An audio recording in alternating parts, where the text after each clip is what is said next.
Assalamualaikum warahmatullahi wabarakatuh. Alhamdulillahirabbil alamin. Wassalatu wassalamu ala asyrafil anbiya'i wal mursalin wa ala alihi wa sahbihi ajmain. Amma ba'du. Mari sama-sama segala jenis puja depu kepada Allah Subhanahu wa taala, yang mana oleh Allah kan Nabi rahmat kegedayo, Nabi umur panjang, sehat badan, sehat pikiran.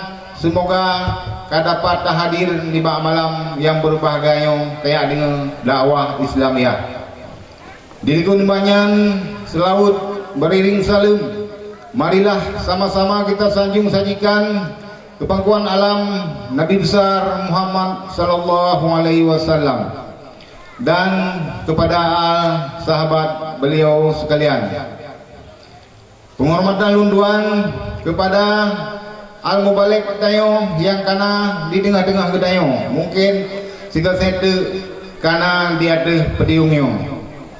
Penghormatan lunduan kepada Tengku Imum Syekh dan kepada Tengku Imum dan kepada Tengku Pimpinan Dayah Nurul Abidin dan kepada Tuha Put, Tuha Lapan, Kaur, Dusun, Ketua Pemuda, dan penghormatan paling istimewa kepada seluruh hadirin hadirat yang hadir di malam yang berbahagia, khusus di dengan dakwah Islamiyah.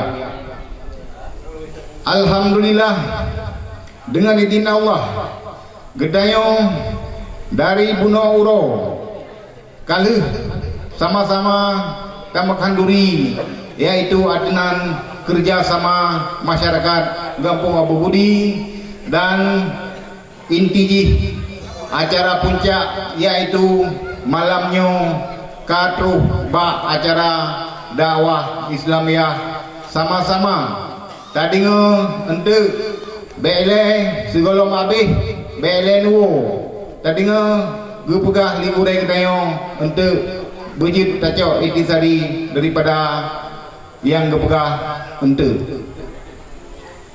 Terima kasih kepada anak muda yang sudi kiraji dari Buno Sport kerjasama, yaitu makaji tegaklah Malayong katedang yang lagi rupa, yaitu nak kerjasama anak muda pemuda-pemudi Kampung Abu Budinyo jidlah malamnya acara dakwah Islamiyah.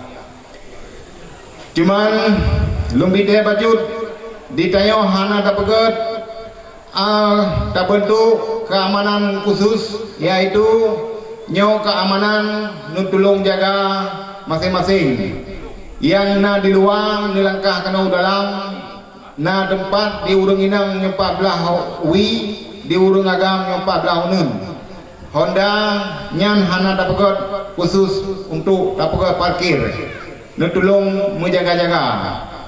Cuman belahu baru betal lewat belahu baru kalau na mutarik kalau berarti nyan enang batah bet jaja lewat belahu baru.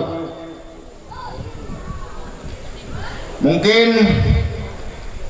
nyo kementang yang nalung sampaikan dakwah mungkin tu tika aku bekah ditunggu eno kementang lun nakiri wabillahi taufiq wal hidayah. Assalamualaikum warahmatullahi wabarakatuh.